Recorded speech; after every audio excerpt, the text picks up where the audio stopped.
দর্শক আসসালামু আলাইকুম, আশা করি সবাই ভালো আছেন।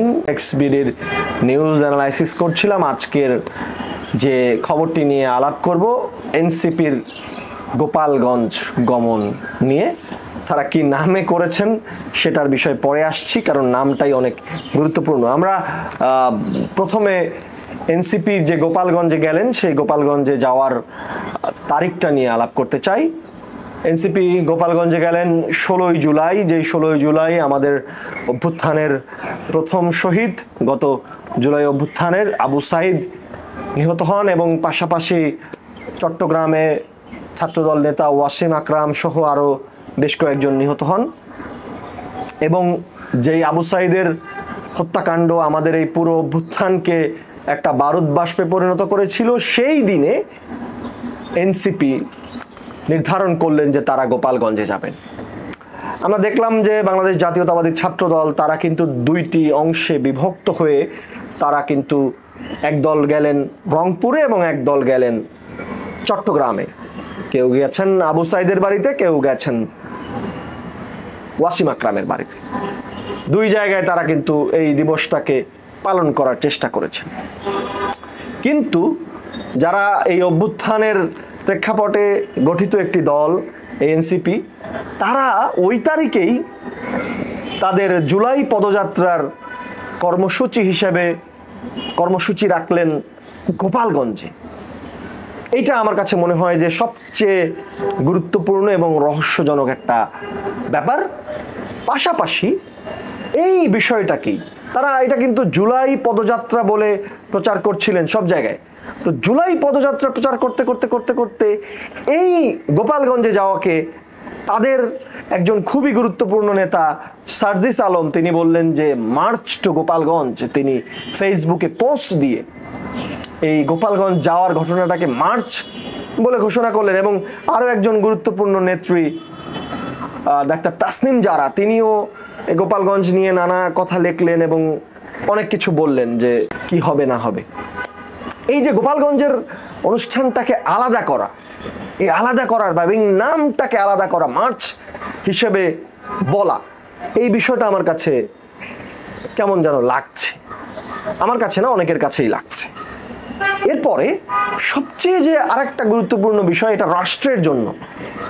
রাষ্ট্র, এই যে গোয়েন্দা সংস্থা, আমাদের বিভিন্ন ধরনের বিভিন্ন লেভেলের গোয়েন্দা সংস্থা আছে, এই যে আওয়ামী লীগ এবং নিষিদ্ধ ছাত্রলীগ এই হামলা করার প্রস্তুতি নিল, সশস্ত্র হামলা, ছাত্রলীগের নিষিদ্ধ ছাত্রলীগের গোপালগঞ্জের সাধারণ সম্পাদক পিয়ালকে স্পষ্টভাবে এখানে দেখা গেছে।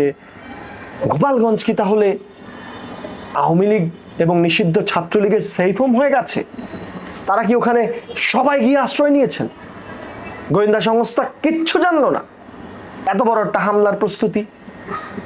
এবং তারা যে এইভাবে আগে থেকেই ঘোষণা দিচ্ছেন আমরা গোপালগঞ্জে যাব এবং তারা প্রস্তুতি নিলেন, এটা কি গোয়েন্দা সংস্থা একদমই জানে না? এটা কি গোয়েন্দা সংস্থার জানার কোনো দায় নেই? মানে এটা তো খুব নর্মাল একটা গোয়েন্দা অ্যাক্টিভিটি আমার কাছে বলে মনে হয়, কিন্তু এটা গোয়েন্দা সংস্থা জানলেন না। এরপরে আমরা দেখি কি কি ঘটেছে সেখানে। সেখানে সেনাবাহিনীর উপরে হামলা হয়েছে, সেখানে পুলিশের গাড়িতে হামলা হয়েছে, সেখানে ইউনোর গাড়িতে হামলা হয়েছে, জেলা প্রশাসকের ভবনে হামলা হয়েছে।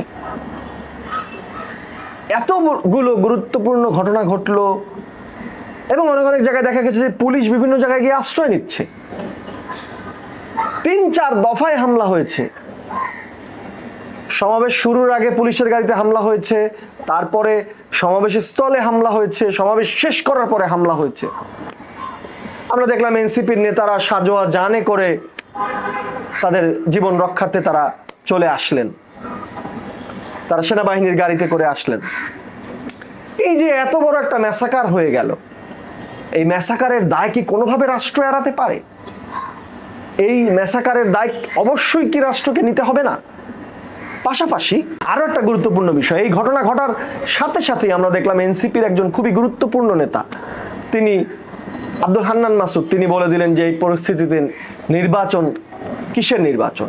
এবং আমরা দেখলাম জামায়াত ইসলামীর ঢাকা মহানগর দক্ষিণের সাধারণ সম্পাদক জামায়াত ইসলামের অত্যন্ত গুরুত্বপূর্ণ নেতা ডাক্তার শফিকুল ইসলাম মাসুদও বলছেন যে গোপালগঞ্জের এই হামলা প্রমাণ করে দেশ নির্বাচনের জন্য প্রস্তুত নয়। যে কথাটি বলেছিলেন এনসিপির আহ্বায়ক নাহিদ ইসলাম, যে কথাটি বলেছিলেন জামায়াতের আমির ডাক্তার শফিকুর রহমান, যে দেশে কিসের নির্বাচন, আইন শৃঙ্খলা পরিস্থিতি ভালো নয়, নির্বাচনের মতো অবস্থা নেই।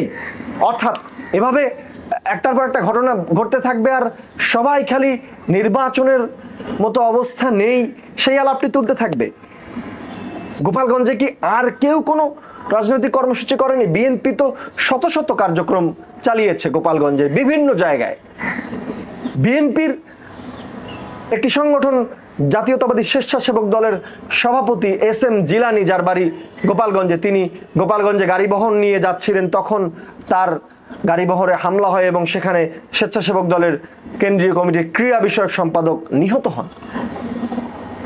এই যে এই ঘটনাটা ঘটেছে, তারপরে কি প্রশাসনের উচিত ছিল না, যেহেতু এনসিপি এই ঘটনাটা ঘটাতে যাচ্ছে, তারা ওখানে একটা কর্মসূচি করতে যাচ্ছে, সেই জায়গায় একটা বড়সড় নিরাপত্তা বলয় তৈরি করার প্রয়োজন ছিল? নিশ্চয়ই ছিল। 144 ধারা জারি করা হয়েছে বা কারফিউ জারি করা হয়েছে পরবর্তীতে, এবং এই যে বিচার বহির্ভূত হত্যার ঘটনা ঘটেছে, আমরা দেখেছি আইন শৃঙ্খলা বাহিনীকে, পুলিশকে, সেনাবাহিনীকে গুলি চালাতে হয়েছে। এমন ঘটনা তো আমরা দেখতে চাইনি, বা এমন ঘটনা তো আমরা দেখতে চাই না। আমরা দেখেছি যে বাংলাদেশ জাতীয়তাবাদী দল বিএনপি, তারা কিন্তু বিবৃতি দিয়ে, বিএনপির মহাসচিব তিনি বিবৃতি দিয়ে বলেছেন যে এই ঘটনার তারা তীব্র নিন্দা জানাচ্ছেন। জামায়াত ইসলাম বা ছাত্র শিবিরকে আমরা দেখলাম যে তারা কিন্তু বিক্ষোভ করেছেন। সবাই এই ঘটনার দিকে ফোকাস করছেন, মানে জাতীয়ভাবে যে আমাদের যে ঐক্য প্রয়োজন, যে ঐক্য ফ্যাসিবাদী শক্তির বিরুদ্ধে গড়ে উঠেছিল, সেই ঐক্য আবার যদি এই ফ্যাসিবাদী শক্তির দ্বারাই যদি কেউ আক্রান্ত হন, সেই ঐক্য তো আবারও প্রয়োজন, এবং সেই ঐক্য কখনোই কাউকে ঢিল ছুঁড়ে কাদা ছুঁড়ে নয়, সেই বিষয়টাতেও আমাদের খেয়াল রাখতে হবে। আমরা দেখেছি যে নাহিদ ইসলাম খুব সুন্দর একটা কথা বলেছেন যে গোপালগঞ্জের প্রত্যেকটা ঘরে ঘরে জুলাই অভ্যুত্থানের পতাকা উড়বে। তাদের জায়গা থেকে আবার অন্য কোনো এক নেতার পক্ষ থেকে বলা হয়েছে গোপালগঞ্জ আলাদা কিছু নয়, গোপালগঞ্জ দেশেরই একটা অংশ। সো এই যে স্টিগমাটাইজ করা, এটাও আবার আলাদা একটা ব্যাপার। সো আমরা নানান প্রশ্ন রাখতে চাই, আমরা প্রশ্ন রাখতে চাই যে গোপালগঞ্জ কি আসলেই সেফ হোম?